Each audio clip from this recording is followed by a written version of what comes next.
All right. How's everyone doing? I think we're live now. I think we are live. I'm trying to get this all set up so people can actually see what we're talking about during everything.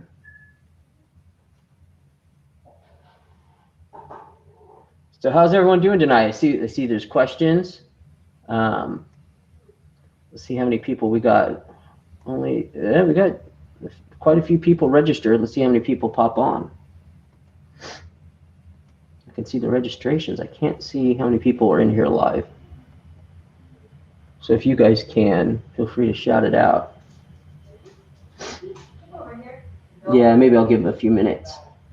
I'll give everyone a few minutes since it's a different kind of process than Instagram. People got to go check their email to get the link and all that crap.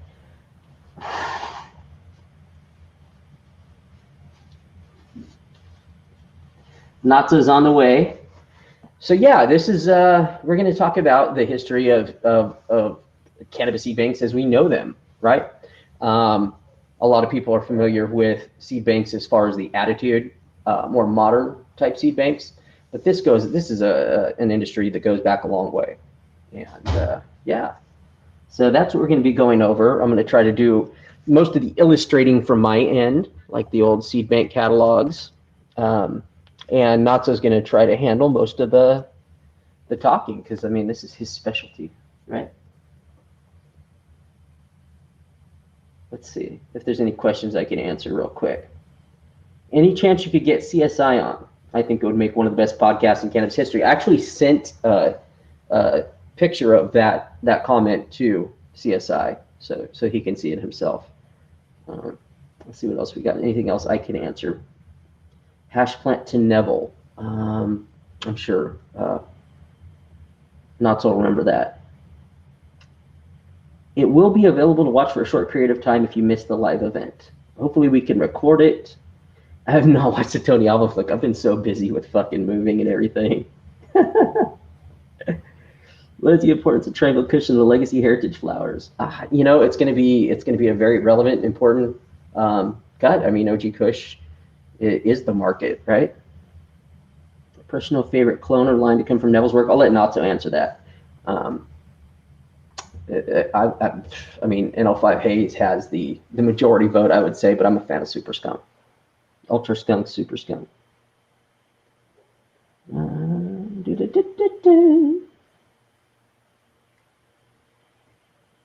Someone asked, hi there, I'm very new to this, however, I've been creating my own for a couple years, crossing hemp high CBD varieties with cannabis strains for my own personal use. Is this a thing? Yes, it's absolutely a thing. Yeah, man, I came into it when forums were the source of knowledge, and my God, how much has changed, you know? There he is.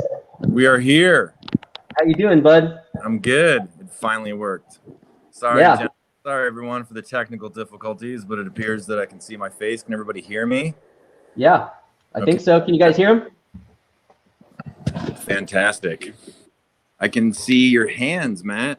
Yeah, I mounted this so I can illustrate as you talk through certain things. You know, with the seed bank catalogs, the Sensi catalogs, SSSC. We got here. We got even the original sacred packs as you talk about any of it. So let's just start rolling, man. All right. So this is the first edition of our new thing. So obviously, like we've never done this before. Hopefully, it works a little smoother than live. And we'll be able to do a couple more cooler things. We should be able to see people's questions and all that. So hopefully bear with us with some technical difficulties if they occur, but hopefully we'll be able to chat a bunch of cool shit, and it'll work a little easier. We'll be able to see your comments a little easier than we were on live. So this is sort of like the new thing we're going to try, for lack of a better way to go about it. So we'll just try to bullshit for a while and get where we can on some of this stuff. So I don't know where we want to begin. I thought maybe this thing would be good to talk about, like some seed bank history. Yeah. You know, obviously, like now, there's a lot of stuff that's kind of coming out of the woodwork, where people are talking about a lot of famous old cuts from the 80s and 90s, seed lines and all that. And I Yep. thought maybe that like there was a bunch of people that didn't maybe didn't know some of the history behind how all that occurred. And so obviously, since it's weed history, it's not entirely exact, but this is everything we're going to talk about is the best that we know it, right? Yeah. So there could be some different information. Not everything could be entirely correct, but we're going to give it our best shot to give you what we think and what we know and all that, right? That is correct.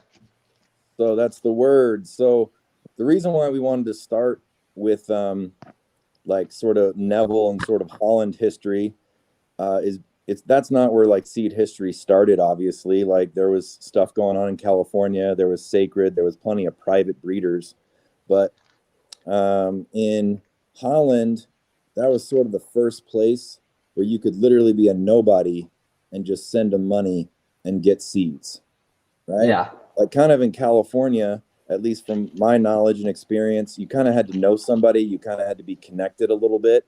You had to be within certain circles.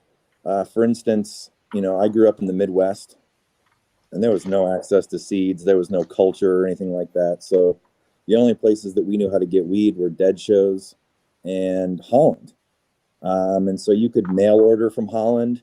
You could fly out there and buy them direct and kind of try to bring them back yourself.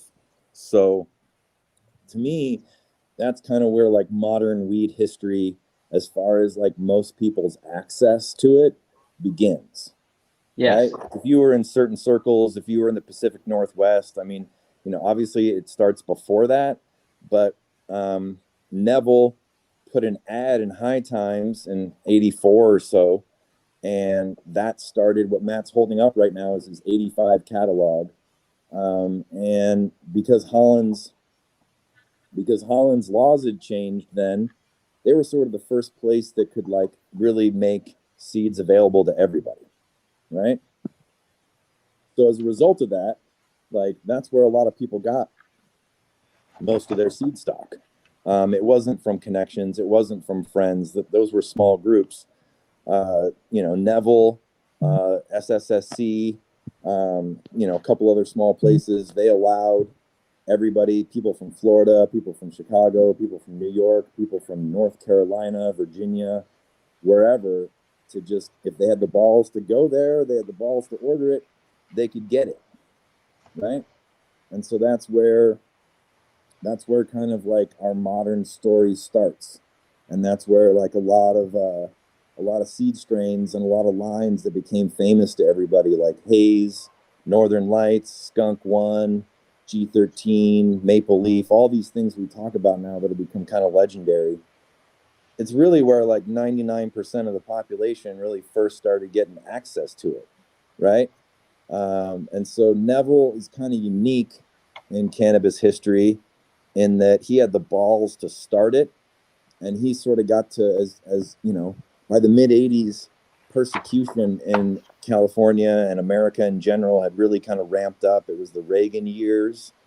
Drug laws had gotten intense, and so a lot of breeders and a lot of growers and a lot of guys with seed, they sort of took what they had and they fled to Amsterdam, right? And so Amsterdam basically got famous because it was able to collect a lot of stuff that was going on in America. Not so much stuff it had itself, but really stuff that was going on in America. They did do some trips. It's certainly true that Neville, the Dronkers from Sensi, other people, some people went to Afghanistan. There was shit that they called, obviously, the hippie hashish trail, where people started going to the Far East and poking around looking for seed stock and stuff. And but Holland is really where it consolidated. Like Matt's holding it up right now.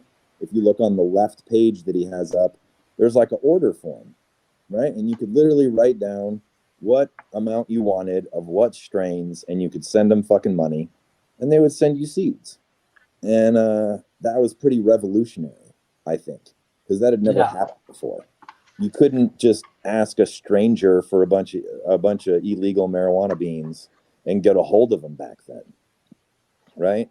And so we thought maybe it would be good to start like on a historical basis, because most of the stuff that we grow today in some way, there's a lot, you could trace a lot of it back to that first 5 or 10 years in Amsterdam, say like 85 to 95, right? Yeah, I think Matt would agree. absolutely. That the vast majority of today's modern cannabis, you can at least tie some of it back to that era. Most of it, definitely. Yeah, you know, and so Neville did two things, right? Neville had the balls to start. And then secondly, he was kind of able to collect a bunch of people's previous work. Like, for instance, Mel Frank, Jim Ortega, Seattle Greg from the NL crew, Sam Skunkman, various groups like that, and then his own travels. And so he kind of became the first person to be able to blend all those things together. Like before him, nobody was crossing skunk and Northern Lights because the skunk crew and the Northern Lights crew didn't know each other. Nobody was crossing NL5, with Hayes because that crew didn't know each other. Yeah. And so, in a way, he got lucky because, I mean, like imagine today, for instance, you could collect, nobody knew about Kush. Nobody knew about cookies. Nobody knew about sour. Nobody knew about all these things that are famous in America. And imagine you got to be the person that blended them together first and then resold them to people. So like, that's kind of what Neville got to do in a sense, right? He got to be first, and a bunch of people copied him and a bunch of people came along and added their own thing. And obviously, just like every other breeder, nobody started shit, right? Everybody stands on the shoulders of who came before them. So you all pick up, the breeding projects and the clones and the seeds as you get into weed, as you come around, and then, you kind of add your own kick to it. And that's what every breeder has done, from the beginning. In some cases, the first breeders in, say, like America, were taking all the import weed, like the Colombian and the Panamanian and the Thai and the Mexican and all that. And all that stuff came in from seeded weed. So literally every time you bought weed, you got free seeds. And so most breeding in America was a bunch of sativas, right? Because that's all there was sativas. Like if you got hash was Afghans, but you didn't find any seeds for the most part in hash.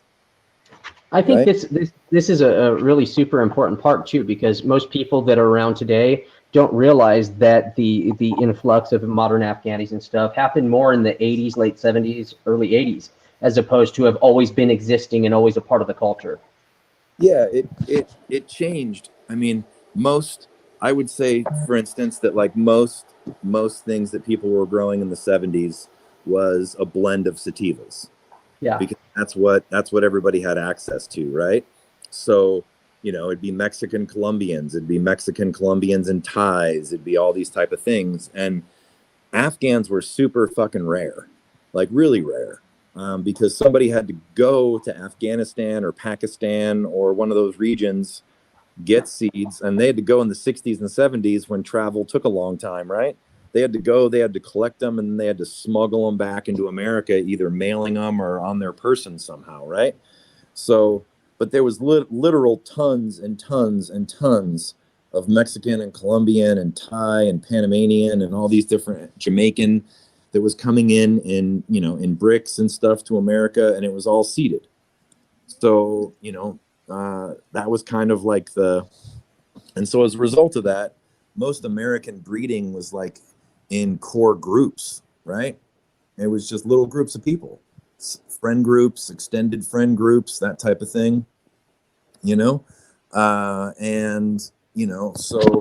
that's kind of how it started. And it really wasn't until Holland that most of America got access to like what a lot of little groups of people were up to doing, obviously like prohibition was pretty heavy.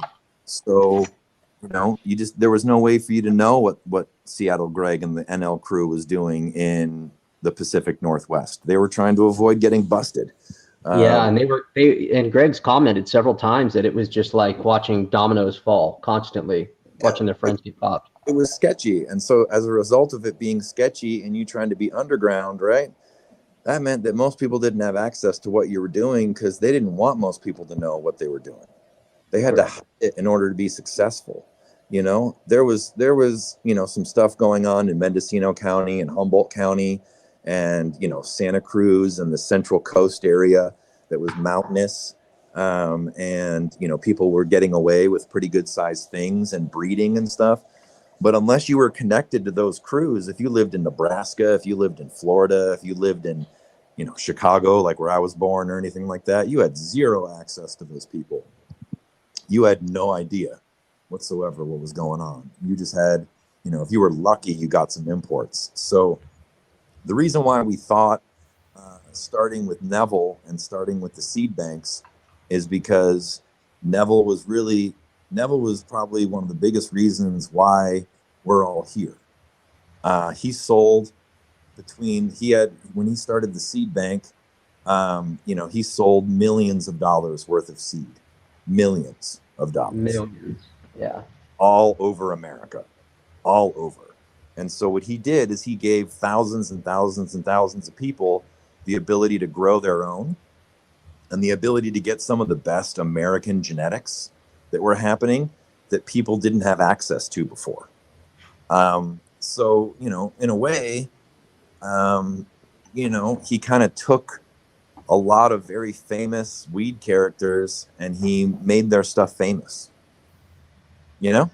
Is really kind of what happened. He made it famous. Yeah, he made some rock stars. So I was talking about it before, and if anybody was listening to the first Breeder Syndicate interview, Matt and Kanza got to interview Seattle Greg. And one of the things that Seattle Greg said in that interview was that, he sent Neville a whole bunch of NL seed because he saw that advertisement that Neville put in High Times.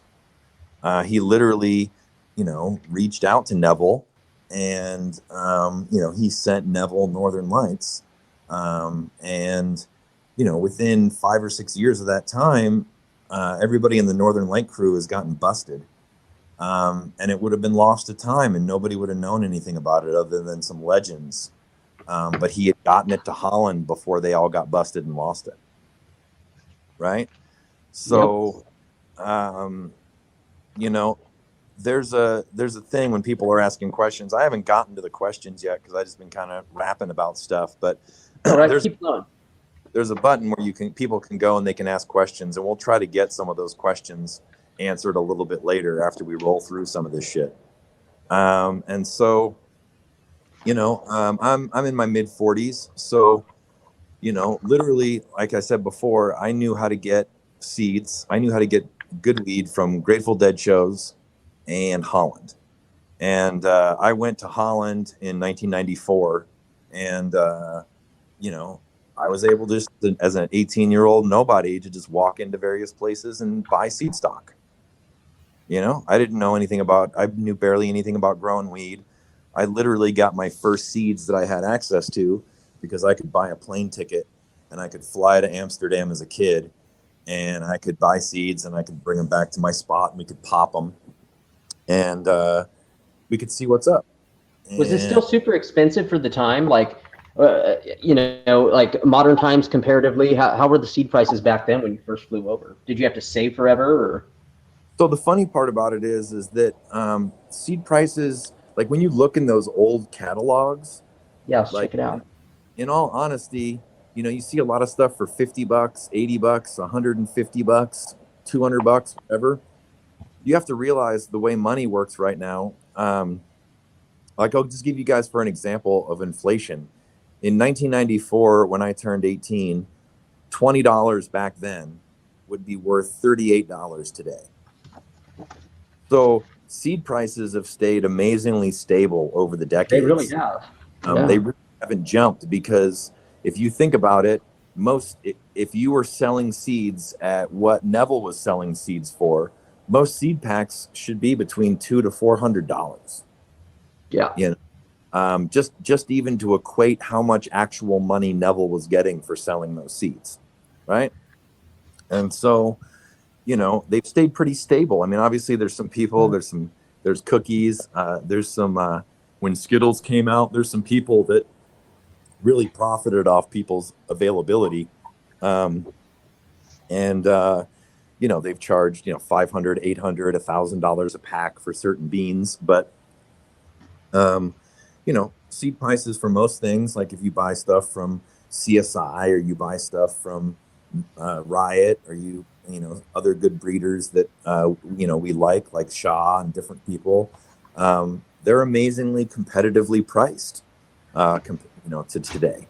So that's kind of like that was kind of a long-winded way to basically say this hour or some change or however long we decide to shoot the shit is basically about like maybe giving some people some information about how Neville got started and how he collected things, and then how he started blending things, and then how those things sort of became like the bedrock of modern cannabis, right?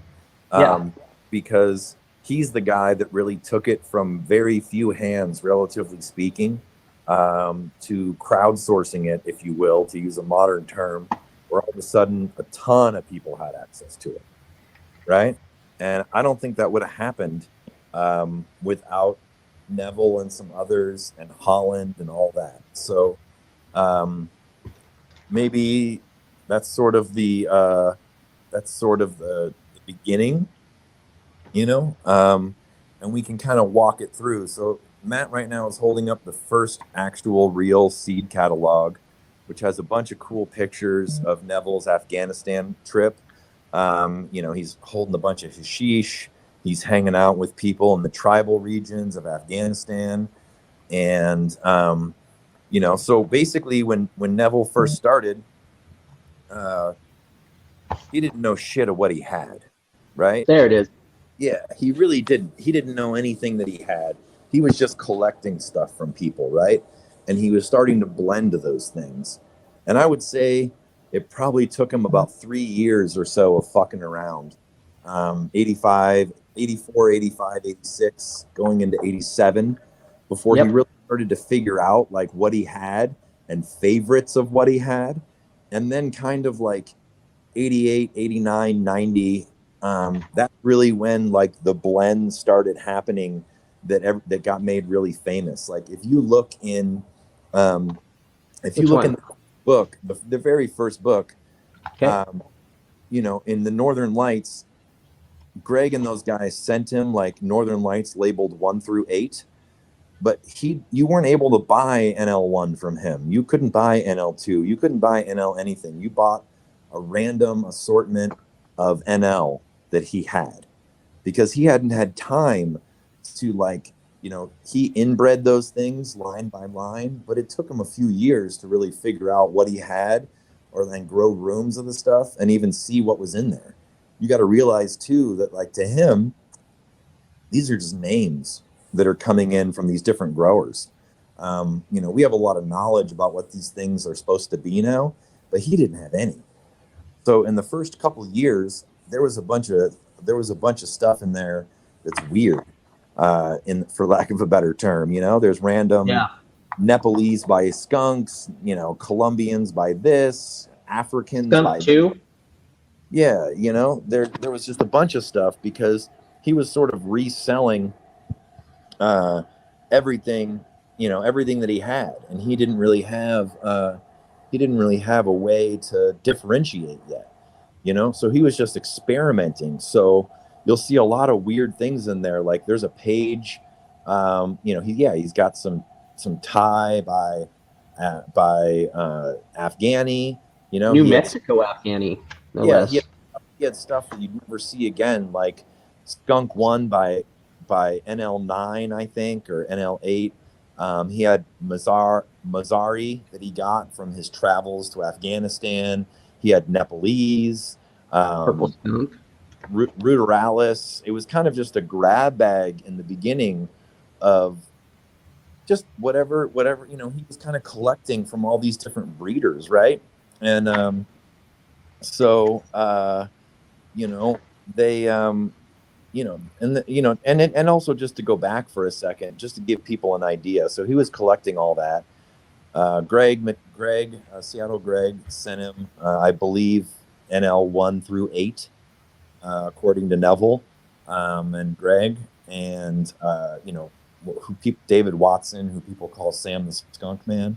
He had gotten in trouble a couple of times, and so he took a bunch of seed stock from himself, and then from some other breeders, and he brought that to Holland, and he ended up selling it to Neville. He ended up selling it to the owner of Positronics. Bernard? Huh? Bernard? Bernard, yes. The owner of Positronics, Bernard. Yep.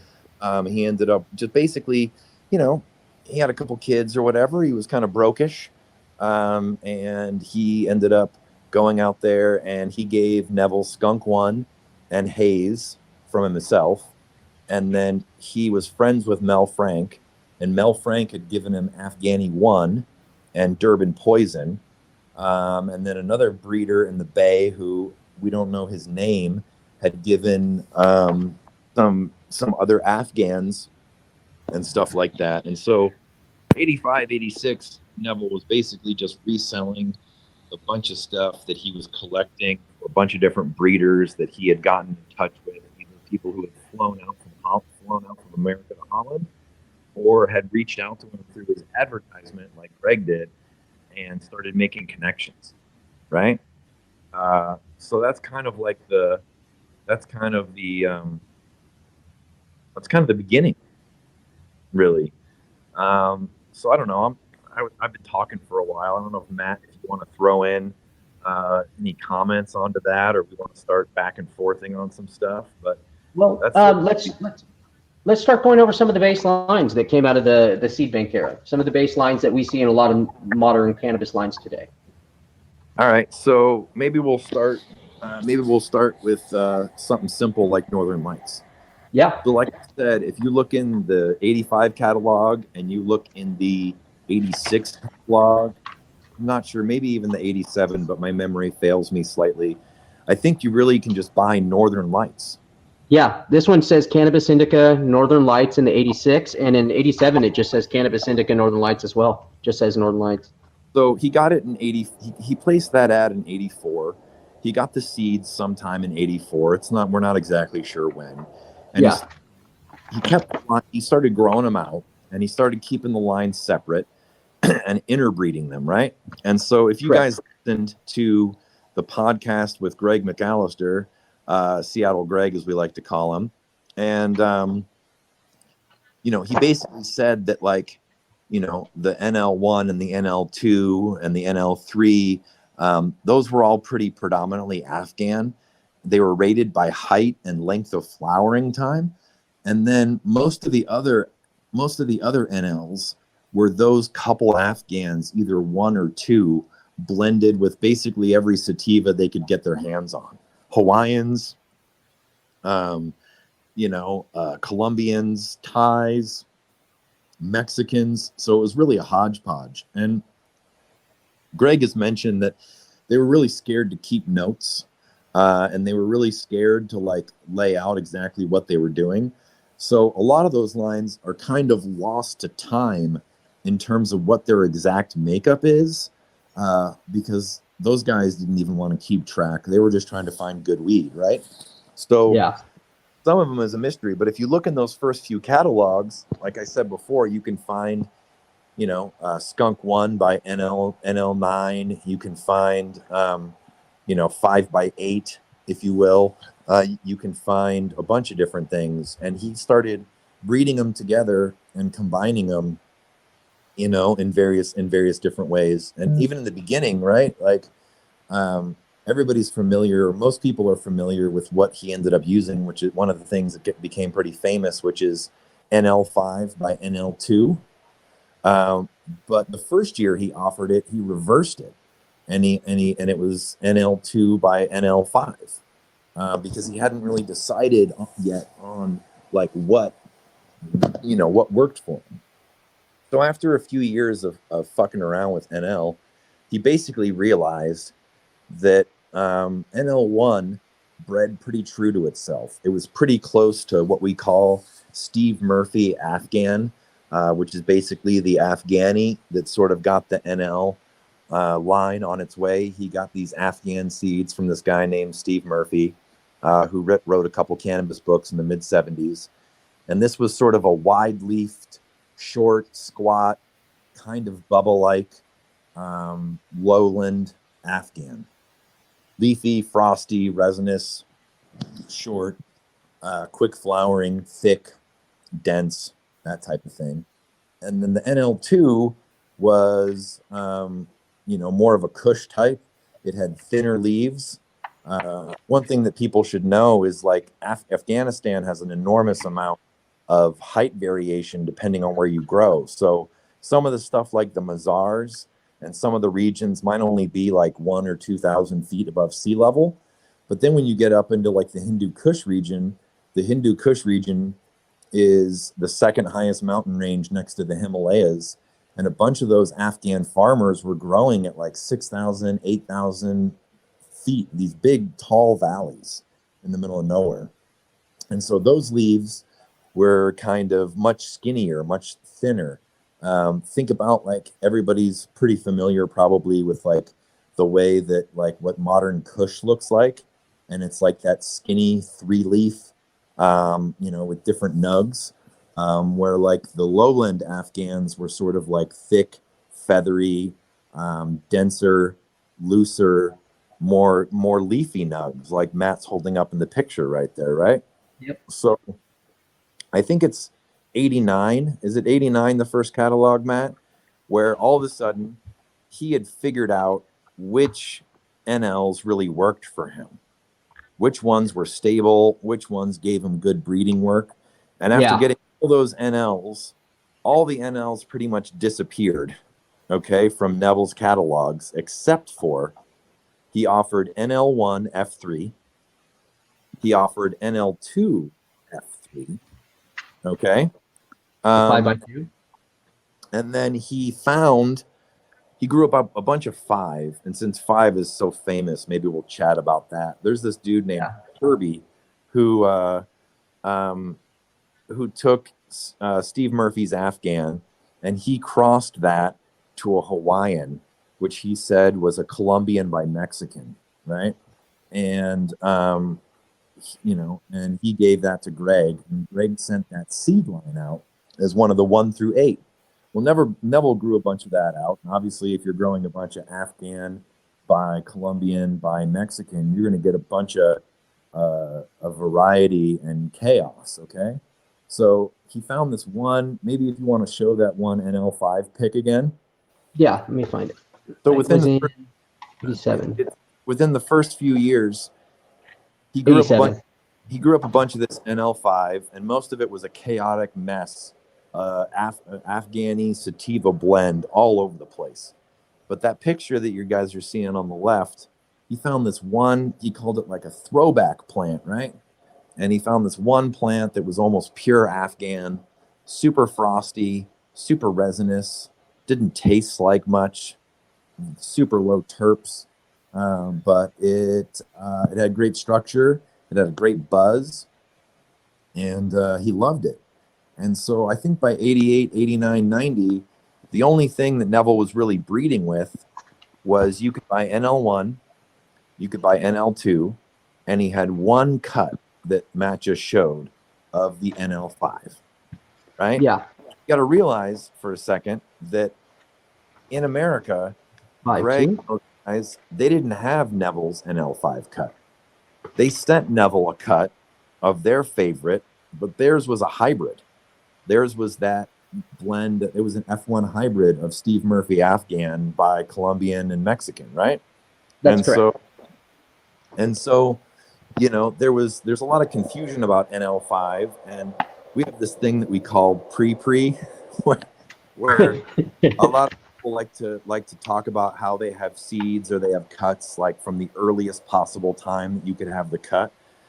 But people need to understand that there was always there was a North American cut of NL5 that was an Afghani hybrid with sativa, and there was a cut that Neville found amongst the seed line that is that picture right there that looks super Afghan and super frosty, right?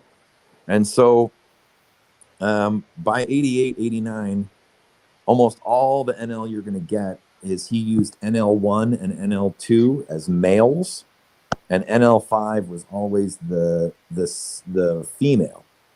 And that was pretty much it.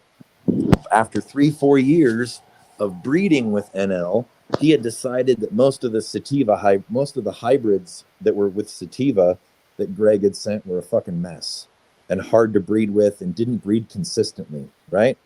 And you got to realize too that back then during the high prohibition times, people wanted consistent producers. Yeah, that's important.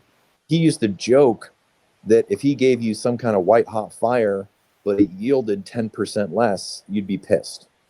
Yeah. Right. And so he found that like most pure Afghans didn't cross very well together. They liked being crossed with, he was one of the first people that really realized that when you start crossing things, you start getting really neat stuff when you start crossing things that are totally unrelated to one another. So the NL that everybody became famous with, people should realize there never was an NL5 line that was ever released pure. That's super important as well, because we see that all the time. People popping up with NL5 saying they have the NL5 cut or NL5 seeds. So, you know, the NL5 cut that was made famous because people were buying millions of dollars worth of hybrids of it, really, that was in Europe, you know? And, you know, Greg has stated that by the late 80s, they had all gotten busted and lost all their shit, right? And they didn't really share very much. Greg told us that they had shared the 8, a cut of the 8, a cut of the 9, and with a few friends, they had shared the 5 cut. But that wasn't the super Afghani 5 cut that Neville shows in those pictures. That was the F1 hybrid that was Colombian, Mexican, and Afghan, right? So everything that Neville sold was an NL5 hybrid. He had NL5 by NL2. He had NL5 by Skunk 1. He had NL5 by Hayes. Can you think of any more, Matt? As far as NL5 crosses? Mm-hmm. NL5 Hayes, NL5 by 2. I think that's... what was the other one? NL5... 1. Those are probably the 3 most common, right? Yeah. And so, you know, a lot of people are talking about having pure NL5. Well, that'd be really fucking hard. Real hard. Because Greg says that they lost it all by the late 80s. And then Neville never sold pure NL5. And by pure, to be clear, he grew out a lot of the seeds that Greg sent him. And most of the NL5 line was a mess. And he found this one Afghani plant he liked a lot. And that's the one he used. So, you know, you see a lot of stuff. You know, I see some comments, you know, talking about Bodhi stuff and all that. And it's tough because I'm not here to, like, you know, call anybody out or anything like that. Or obviously there's a lot of people making a lot of claims. But, you know, that's part of the issue. And that's part of the reason why we wanted to do these podcasts and these talks is because most of the history is oral. Right? It's not written down very well. Even the people that were there disagree exactly on what happened to some degree, right? There's some consensus, but there's also some disagreement. And some of these old timers, they don't like each other. They just flat out. and they have beefs and they have disagree. I mean, it's not very different than today, right? There's breeders today that don't like each other and they have beefs with each other. And you know, and then 20 years from now, there'll be legends about both, right? And they'll be like, oh, I thought Matt Riot was a piece of shit. He's a fucking this and that. I don't believe him at all. And then there'll be other people who will be like, well, Matt Riot's story was consistent and this other guy's story wasn't consistent. And most people aren't there, right? And so what we're trying to do with this is just kind of lay out some like basic facts, right? And I can actually comment on the Bodhi NL5 thing because we were talking during that time a lot. You know, we've been close friends for a long time, and his goal with the NL5, knowing he knew that NL5 was never released pure as a seed line. However, we were trying to find something closest that we could find, and he was trying to find it, and consulting all his friends too, saying, hey, where do you think the best NL5 seed line would be that would show the best representation? And at the time, there was like Dr. Atomic's Northern Lights, which was a supposed claimant to the NL5, lineage. And then there was BC Seeds, which was the more popular one that had been around, probably accepted as closer to Northern Lights than most that was available at the time. So that's what he went with. And I agree, it was probably one of the better options at the time. But as far as a pure NL5 seed line, when you break it down, that's really hard to find. Because the only people that had it, and by pure, let's be clear, the initial NL5 seed line was an unstabilized polyhybrid. Yes. It was a mixture of Mexican, Colombian, and Afghani, right? It was never stabilized. It was never pure. It never bred true, right? It was a full-on polyhybrid. Oh, and that's right. Squirrel mentioned the NL5 Skunk one. Yeah, that's correct. Yeah. NL5. I mentioned. I think Neville sold NL5 by 2, NL5 by Skunk 1, yeah, NL5 by Hayes, and so. But NL was always the mother plant. Yeah. I'm sure most people know this, but I'll say it anyway, just in case. Is that the way we talk about seeds? Is the mother should always come first, and the father should always come second. Correct. You talk about 5 by 2, he's using the mother of NL5 and a dad of NL2, right? Some people get it flipped around, and that's hella confusing because it is important to know what's the mom and what's the dad. It really helps to have consistent terminology when you're chatting about seeds. What about the noof cut? So, there's things where it's like, I can't, when we're talking about kind of seed history and stuff like that, this is all stuff that's going on in the 80s and the early 90s. And then, these things get legendary status, and then they pop up in different generations and by different people and different seed companies in Holland, different seed companies later in Canada.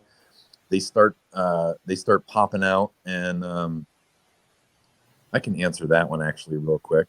Yeah. So there's somebody asked a question about NL5 seed from Todd. We know quite a bit about that. The basic story is that Greg says, okay, that he found that they found some seed from him that he didn't know existed for decades after his sister had sadly passed away. In her fridge, in her freezer. In her freezer. And he gave some of those to Todd. Matt got some of those as well. So those, it's hard to say. Greg admitted that he lost everything for decades, and then he finds some seeds in his deceased sister's fridge that were labeled, and so at best you can say that the provenance of them is uncertain. For sure. It's just uncertain. There's just no way to tell. If it is NL5, then it would be Steve Murphy Afghan by Mexican Colombian. Which originally Greg referred to as a Hawaiian, but later on he said what the Hawaiian was that was actually over there. It's a Hawaiian, but obviously Hawaii doesn't have any native weed, so most Hawaiian was sativas from other traditional regions brought to Hawaii and grown. Yep. Right? Yeah, and so how did BC Seed Company obtain NL5? So this is kind of jumping around for a minute, but let's be clear. Most of the seed companies in Amsterdam, once they realized how profitable this seed shit was, they would buy seed from whoever had the seed in Holland, rename it, and resell it. Yeah. Okay. So, a company bought Neville's NL2 F3, and they renamed it Oasis. Yeah. Which company is that, Matt? Remind me. Dutch Passion. Dutch Passion. So Dutch Passion, when this is jumping ahead a lot, but within a year of Shanti releasing White Widow or other things, there was 2 or 3 other competing seed companies in Holland selling White Widow. And they would just take this, they would just lift the exact lineage from the people that first sold the seed. They'd buy 5 or 10 or 20 or however many packs of seed from that person, grow them out, pick a male and a female, and start making and packaging their own seed line because it was money. And then they get the name out, right? So these things are just reworked, And one thing that we should also note is seeds have always been shady, and everybody involved in seeds has always been shady, and it's always been underground, and it's always been somewhat persecuted. And so, a lot of the characters, to be perfectly honest, lie. It's hard to tell what they lie about, Yeah, I mean, the provenance of a breeder is only as good as what they can prove, and a lot of people don't demand that proof. They don't know to demand that proof, or haven't even researched to demand said. Yeah, I saw something. We'll get to some questions here, and we'll go through like a little question and answer session, shortly here or whatever. And we won't get through it all today, but I just kind of like, you guys can see. I mean, I haven't even talked yet about the most famous hybrid of all time, which is NL5 Haze. But there's a lot of depth to these stories on how these people got started. And then other people should also know that, like, some of these later seed companies, a lot of these people worked for Neville, right? Yeah. Adam, who was part of starting THC Seeds, Tony, who was first at Cerebral and then made his own Sagmartha Seeds, Simon, who was also at Cerebral and then made Sirius Seeds. They all worked, boom, right? All of them. And then within a year of leaving working for Neville, or leaving working for Sensi under Neville, to be more accurate, they all had their own seed companies. So it's highly likely that at the very least, they took some seed stock, some mother plants, some fathers, some whatever from their previous job, and renamed stuff. I mean, that's the game, right? It's always been a rename. It's always been get something bin, right? Yeah. It's never been, but maybe I should take a step back. I'll talk for a few more minutes, and then we can answer some questions, and then we can let's do that. But the other part that's cool is that one of the things that Neville did that other people didn't is that he actually went to America on some seed and clone hunts.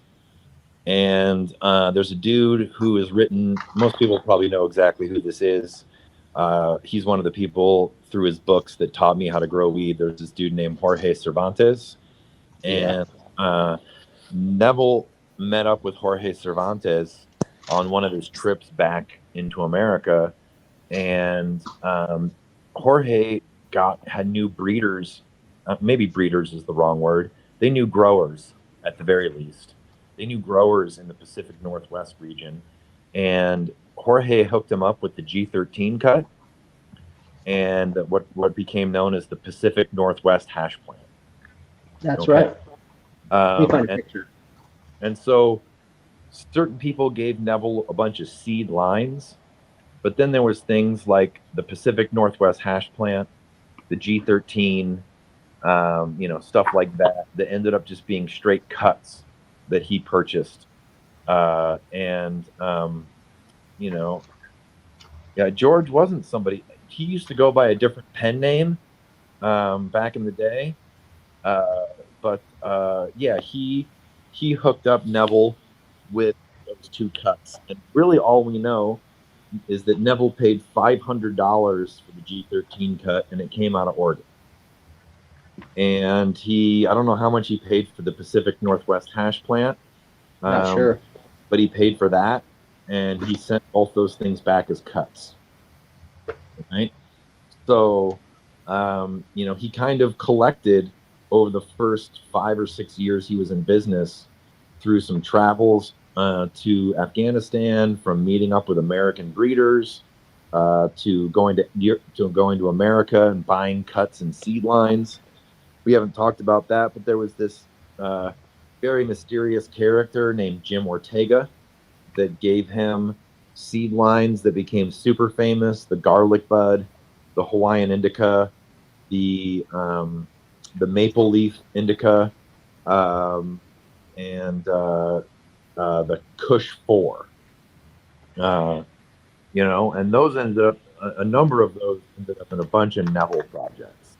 So Neville kind of like was able to, in that 5-year period, or 6-year period, really, 84 to 90, he was constantly collecting stuff from breeders, collecting stuff from people, blending it together, releasing stuff, playing around with stuff, and seeing what the hell it was.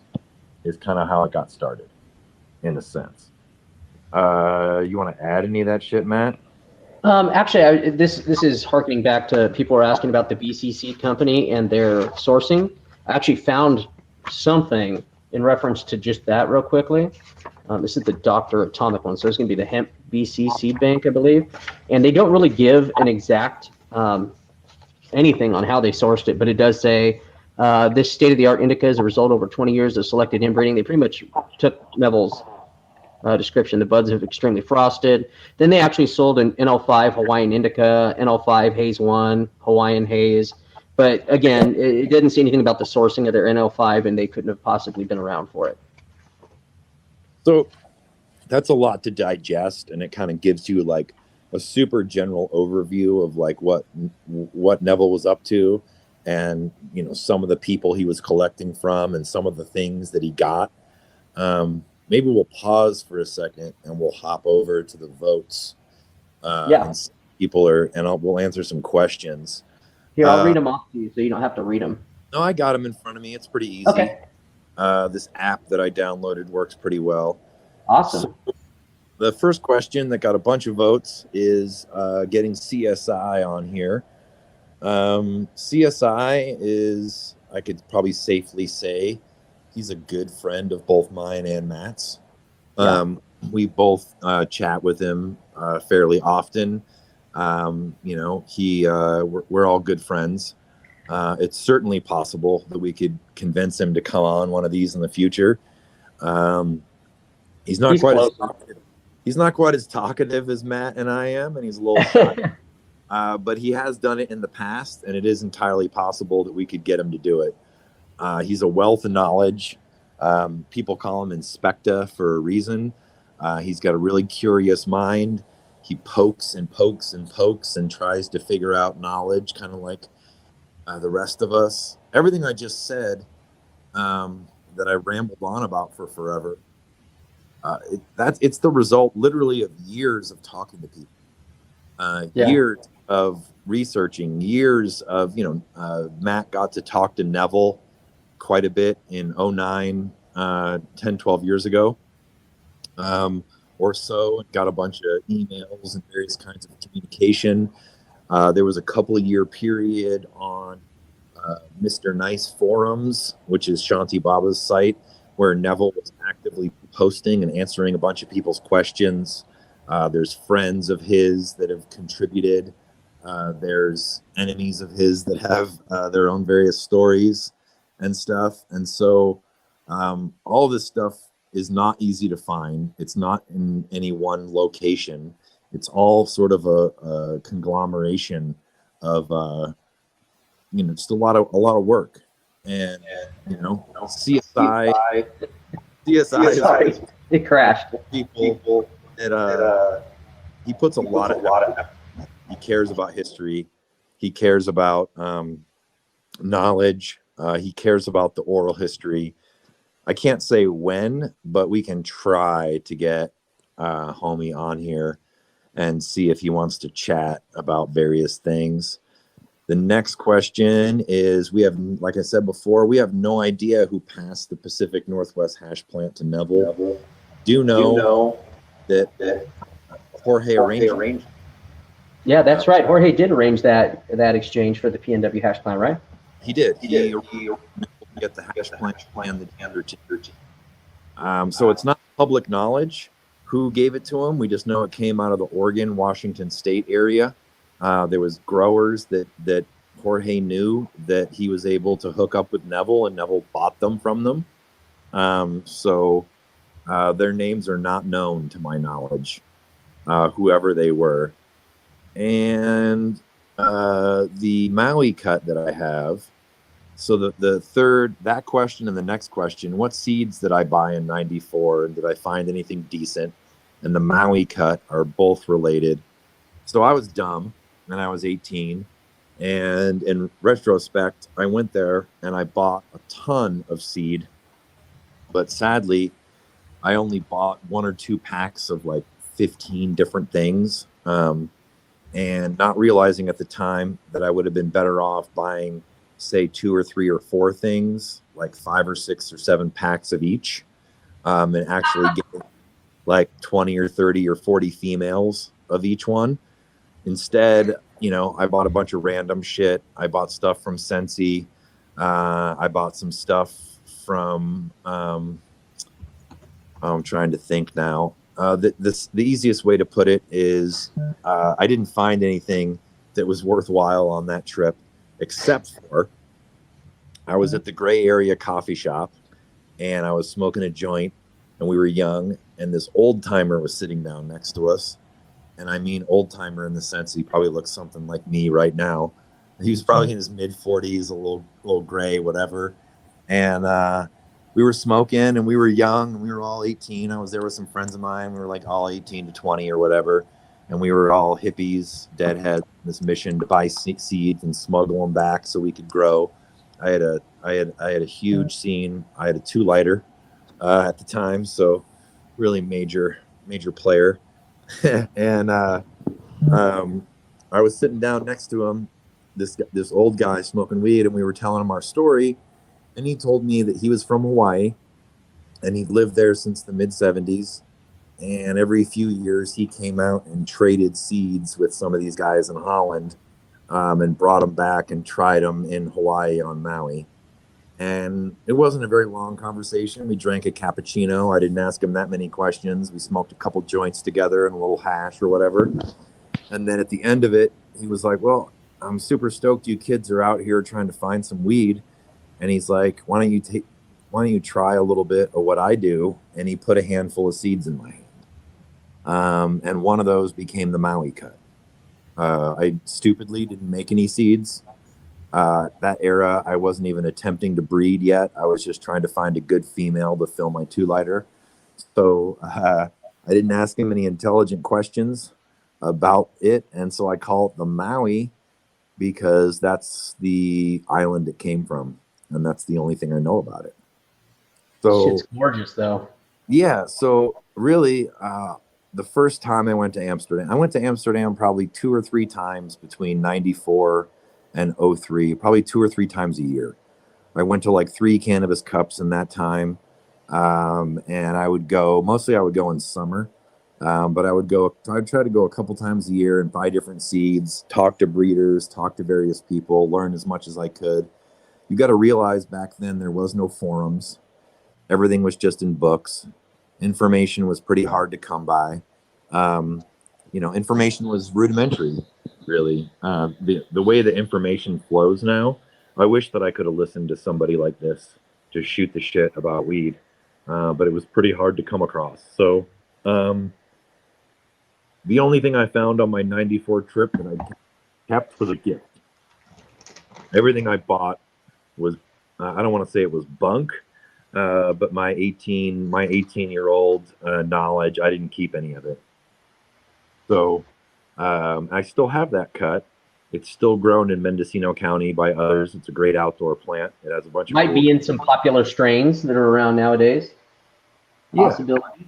There's definitely in some popular strains, and all that. And so yeah, I got the first trip. The only thing I found that was useful was a gift from a man. I don't even know his name. I smoked a couple joints with him. I probably spent a total of 20 minutes with him. Drank a cappuccino, got a handful of seeds in my palm, smuggled it back, called it the Maui. and that cut is 27 years old this year. That's so wild. So it's certainly my longest held cut. I've had it my entire adult life. It paid a lot of bills. I brought it with me when I moved from Chicago to Mendocino County in 1998. I spread it out a little bit there, and it's been in a number of different things. I bred with it quite a bit.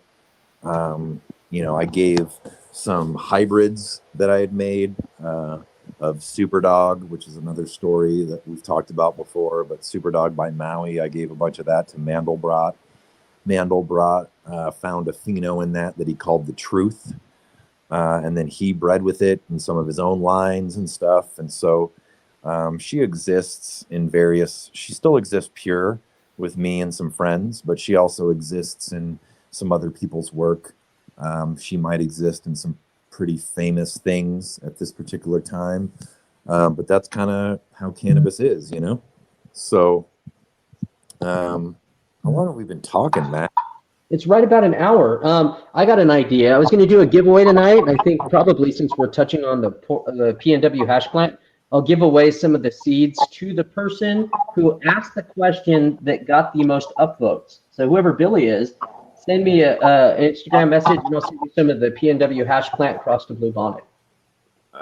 So there's a couple more questions I could answer for sure. And I can chat a few things. So Let's do it. Our friend Flanville, he said, "What's my personal favorite clone or line to come from Neville's work?" Ooh. The line is easy. Yeah.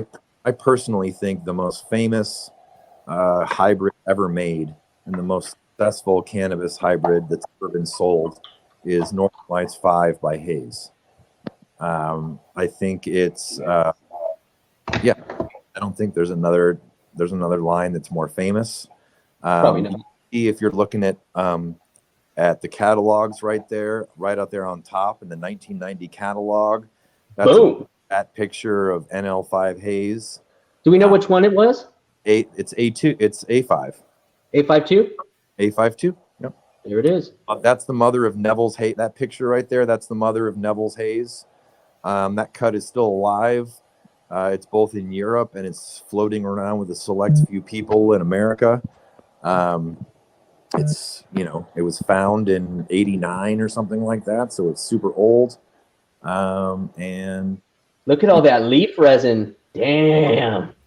So yeah, basically, he got, it's kind of long, but he got Hayes from Dave Watson's Sam Skunk Man, and he ended up crossing it with some of his indicas, Maple Leaf Indica, called that Silver Haze. He crossed it with G13, and you had G13 Haze. He crossed it with NL5. And the NL5, I actually don't think there's another line, as well as me thinking that it's the most famous and well-known line. I don't think there's another line that has as many named elites that still exist as that line. Yeah, you'd be hard pressed to find one. There's probably 4 to 6 at least famous named cuts in Europe that are NL5 Haze. The Piff, the Heights Haze, the Cuban Black Haze, the Dog Shit, the Church. All those are all NL5 Haze phenos, and they all come from 88 to 95. Here's another picture from Sensi.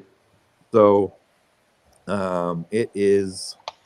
It's probably the most famous line that anyone has ever made, and there's literally 8 to 10 to 12 cuts of it that are all have different names, that are all elites, that are all still hoarded. And exist on both in Europe and in America. So I think it's by far the most famous cannabis hybrid ever made. We also have this beautiful one. Yeah, that's Super Skunk. Cincy Seed today is sadly probably bunk. Neville worked for them. That's a whole story in itself, but Neville worked for them after he got busted and they bailed him out of jail. And they gave him a great deal of, if we bail you out of jail, you have to sell us your company. So he spent a good chunk of time in jail, and they bailed him out, and Sensi Seeds ended up absorbing the seed bank from Neville, and they hired Neville as their top breeder. So Neville went from owning the biggest, most successful seed company to having the DEA after him, spending about 8 or 9 months in jail, and then having to go from being an owner to being the head breeder for different people. And that's another story, but they ended up renaming a bunch of his stuff. And so Sensi, for the first 5 years in the 90s, for the most part, that was where Neville resided and made most of his beans. And probably from 95 to 2000, they still had the vast majority of the original lines that they were working with. Seed laws changed in 99 and 2000 in Holland, and most of the original breeders got raided and busted. Ben and Alan Dronkers are Dutch businessmen, for lack of a better term. They will never admit that they lost a single plant from the originals. You can't get a word out of them that anything is different than it's ever been. But most likely, they lost a bunch of stuff. And if I'm correct, I think they farmed out most of their work to Spain. They haven't made traditional versions of their seeds, and the timeline I always go by is roughly 2005, 2006 is going to be the last times you want to buy stuff from the majority of the Dutch seed banks, because by then Nirvana, fucking all of them, Greenhouse, Sensi, they were all farming out to Buddha Seeds and eventually to Lamota. So basically, yeah, Sensi had about a 10 to 15 year run of having a lot of legitimate stuff. I do think that there could be some things in Sensi that are still real. You have no idea what to know what. And we do know that they lost quite a few mother plants and breeding plants over the years, but they'll never admit that. So sadly, Sensi is no longer what they were in the 90s, which was an excellent place to get a bunch of beans. And I will say, Seeds, if people want to see what original haze is like, Seedsman still has original haze that they sell. I believe it's all purchased from Watson, if I'm correct. But if people talk about, I might have a cutting of original haze and stuff, it's still around. It's still around in seed form. So yeah, we could talk endlessly. There's a couple things on here that are easy to talk about. Somebody said, did Skunk Va Head Dog use your headband cut? Yes and no. I have 2 headband cuts. One of them we call the LA. He does not have that one, but there's another headband cut that's extremely nice that both him and ICC both have, and Mr. Bob Hemphill and some other people have. It's much more of a Kush-based headband, and that's the headband that he uses. It's a great cut, super potent, very flavorful. That's the one that I use as well from Elite Cannabis. Yeah, and then let's see. You mentioned the NL5 seed line was composed of Afghani, Colombian, and Mexican. What makes this different than Skunk One? That's a good point. Skunk One is Afghani, Mexican, and Colombian. Just totally different types of parents, totally different lines. Yeah, I mean, it's like saying somebody's Italian, Irish, and Chinese. It's not the same parents. It's just the same region of origin. Certainly, Sam Skunkman was not using the NL Cruz Afghans in his lines. And it's very unlikely that the Mexican or the Colombians are related. But it just goes to show how different blends, from different parents can lead to very different things. Yeah. Vastly different. Vastly different. Let's see. Somebody asked about, I don't know. I mean, I've been talking the whole time, and Matt has been unusually quiet while I bullshit. So I learn. I still learn when we talk. There's certain things that you said tonight that I couldn't fucking remember. Even from being the one who talked to Greg a bunch, I still couldn't remember some of that stuff. So I'm just learning. So Which uh, which do you know which cut of headband Caleb's using? let me ask this. There was a guy that was talking about where can one find real old school strains and genetics. Why are all these pollen chuckers with watered down herm genetics and trash gear getting the most attention? All right, so there's a couple comments on that. For one thing, um, and this is common. This isn't just for weed, but um, some people are really good at marketing, right? Uh, for lack of a better term, Yeah. there's a lot of breeders. I'll throw it out there again, right? So if we get CSI on here, in my opinion, CSI is one of the absolute best breeders that's alive today and working. Hands Um, down. I think the amount of breeding he does, the amount that he shows his own work, the amount that he constantly cracks entire rooms of seed that he has made and shows people what's in the seed lines themselves, almost nobody does that, Yeah. right?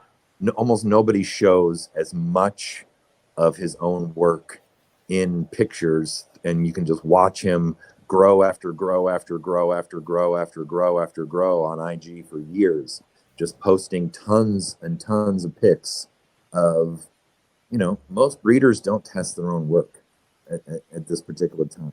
It's very rare. Testing your own work is time consuming. The best way to make money as a breeder is to make the cross, give it a killer name, make some amazing packaging, and then be like Masonic or something like that and like pump, pump, pump, pump on IG and try to get a bunch of hype going.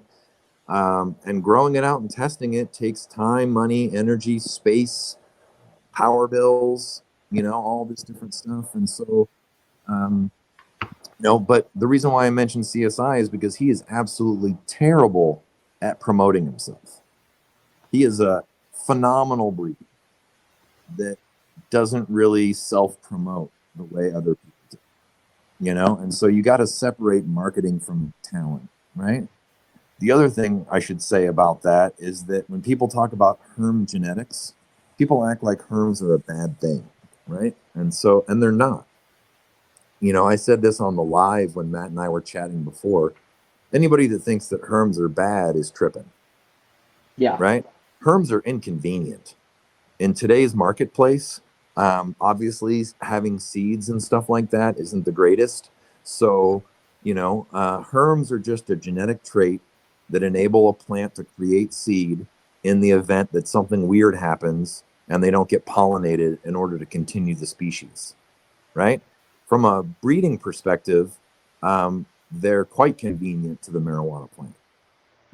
From a seedless perspective, where we're trying to grow Sinsemilla or whatever, however you want to call it, seedless, they're inconvenient. But the marijuana plant did not develop with the idea that it was going to be seedless. To it, seedless is a failure. Yeah. Right? A straight failure. Okay? So, it's trying to, just like all other life, it's trying to reproduce and survive. Right? And, just to be clear too, there is a lot of the best cannabis out there that's bag seed. Okay? Straight bag seed. It's really humbling as a breeder that some of the best on the planet is accidents. It sure is. The Chem Dog came from a bag of weed bought at a dead show. Without seeds in that bag of weed, we don't have Chem Dog. Sour was a multi-term accident. Okay? The super skunk that everybody's hunting after and everybody wants and everybody's claiming to have RKS, and there's RKS coming out of the woodwork and everybody wants to claim like they got skunk, skunk, skunk. That plant hermed like a mofo. It hermed like crazy. But because it hermed like crazy, if it didn't herm, there would be no sour diesel. Right? There would be sour diesel is from accidental herms, right? The reason why people have Kush, the reason why Kush came to LA is because in Florida, somebody's room hermed and they sold seeded weed, and people found that seeded weed and they grew up some seed and they got what we know as Kush, sour diesel, cookies, okay, Chem Dog, you name it, they're bag seeds. And so, a lot of people like jump on herms. And obviously, you don't want to buy a bunch of gear that has tons of herms because it's inconvenient. But herms are a genetic trait like anything else, and they exist. And breeders do the best they can to reduce the incidence of herms. But if you're breeding something, okay, nobody, nobody cared that sour diesel hermed a little bit.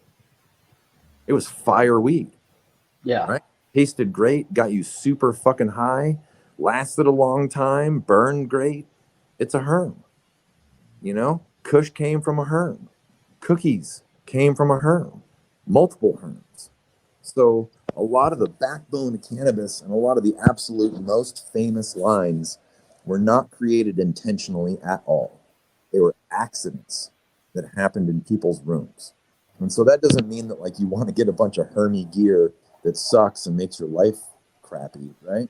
Obviously, herms are inconvenient, and breeders can do the best they can to reduce hermaphrodism traits. But Matt can speak to this. There's populations like Thai and other things where herms are like prevalent. Yeah, I mean, it really depends on which line you're running, and it vastly depends on the room that the parents were acclimated in that made the seeds. If you're popping seeds from a grower that only predominantly makes seeds indoors and you want to run them all outdoors, probably not the best idea. It's acclimation, climate, all that goes into it. But intersex traits are here. People have bred against them ever since people have been breeding cannabis for since vanilla, right? But they're still here, and they're not going anywhere. It's a part of the genome. And man, there's a lot of questions. I'll try to answer a couple more before we leave. The last question is Caleb using the other headband cut. Caleb is CSI, and CSI has both of my headband cuts. Like I said, he's a real good friend of mine. I trust him with my whole library. He can have anything he wants from me, basically. I love his breeding work. Nobody put the Mendo Perps, which I got lucky enough to crack. Nobody put more genetics out there of the Mendo Perps and made it a permanent part of the gene pool more than CSI. So he has both of my headband cuts. My LA cut is a sort of a diesel type. It's much more of a blend, the other one is much more of a Kush varietal. They're both super potent. They're both in my kind of top 5 or 10 cuts that I possess. So he has both. He hasn't had them forever, but he has started using them in various work, and you can buy some of that work as we speak. Mr. Nice, I'll ignore that one just because it's a super long subject. But the short version is that after Neville left Sensi, he started working with Shanti Baba, and they bred together for a while, and the result of that breeding was Super Silver Haze, Mango Haze, Neville's Haze, some other things.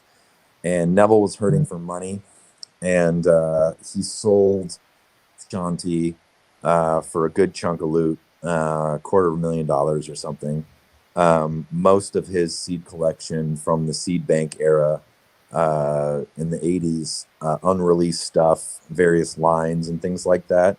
So Mr. Nice, like a lot of people, there's some people that believe that Shanti's full of shit. There's some people that believe he's a shady character, that he's a liar.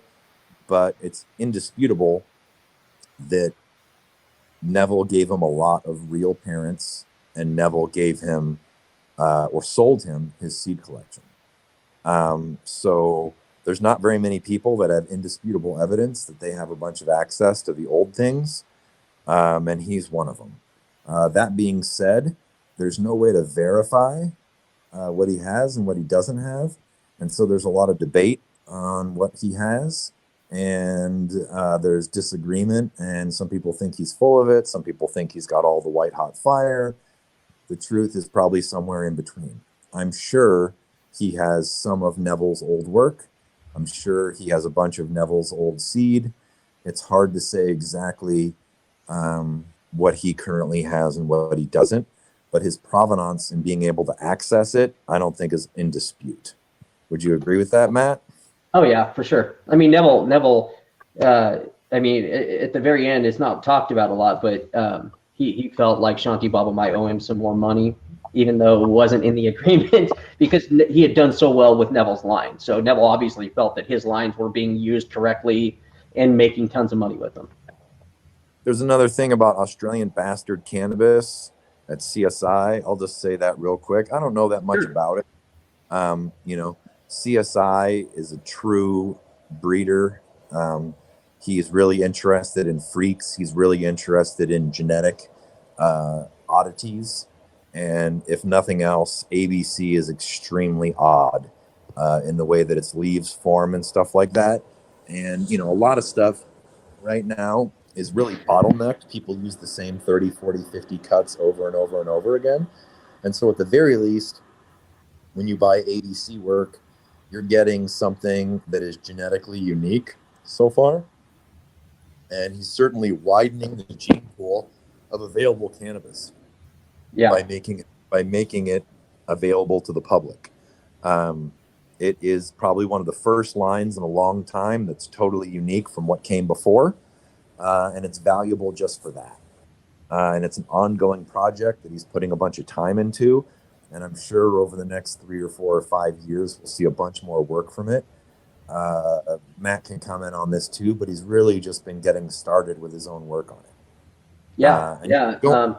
I see so many people get so mad every time he posts pictures of it. People actually genuinely get hurt feelings when they see this plant, and they're like, "Oh my God, what is that piece of shit?" It's surprising to me because a lot of them claim to be breeders or are seed makers and have companies, but they don't see the genetic novelty in bringing in something completely new that hasn't really touched cannabis, as far as modern lines. Yeah, I mean, there's a lot, like I said, there's a lot of sameness. I'll say this quickly too. The way the breeding has gone the last 20 years, as soon as something becomes famous, everybody crosses it to everything else. Yep. So the amount of shit right now that has Cookie in it, Kush in it, Sour Diesel in it, Skittles in it, you name it in it. Stuff gets bred to death. So to take, say, Cookies and to cross it with ABC is crossing it to a vastly different gene pool than anybody else is using. And so who knows what might come of that? That's the best part. You don't know. Who knows in a few years where that might lead? That might lead to unique highs. That might open up the gene pool and make things pop out you're not expecting. Genetics are fun. And so people get on him about it because it's so weird. But he's really just in the infancy of playing around with it. But you've seen that he is, he's been posting a bunch of pictures this last week of some of his work with the ABC. And I don't know, how long have we been talking? We're at about an hour and a half. Hour and a half. So I don't know. I mean, maybe, I don't know. You guys could this is probably odd because I've been talking 98% of the time for an hour and a half. It's all good. I can hear it in my throat. But we kind of wanted to just do this thing, and maybe we'll do it semi-often or whatever. We had this thought of kind of going through the seed banks, and it's such a big subject. We really only touched on a little bit of the history. We didn't really touch on Hayes or Skunk or Durbin or anything from Jim Ortega very much, but those can be for future things. So I don't know. I don't know if this is where we want to leave it, Matt. Or if we want this is perfect, dude. So maybe this is perfect, but if that's the case, I hope everybody enjoyed it. I don't want to make it a forever thing, but we could do this pretty often. You can certainly look through the question, and maybe if your question doesn't get answered, don't despair. Maybe it'll give us an idea for a topic that we'll talk about on the next one. So just if we didn't get to your question or you didn't see it happen, doesn't mean it won't happen. You can always ask it again. Or who knows, you might even hear us talking about it on the next one because it was a good question and it just didn't pop up on the flow of things. And there's also the Patreon. You can go to Breeder Syndicate Patreon, where me and Natso always shoot the shit with a bunch of people that are a part of it. You can ask questions all the time. And whenever we have time, we go in there and pick at them and try to break it down. That's really true, too. It's on Discord, and we have a server there. You know, and yeah, you can directly message me on there.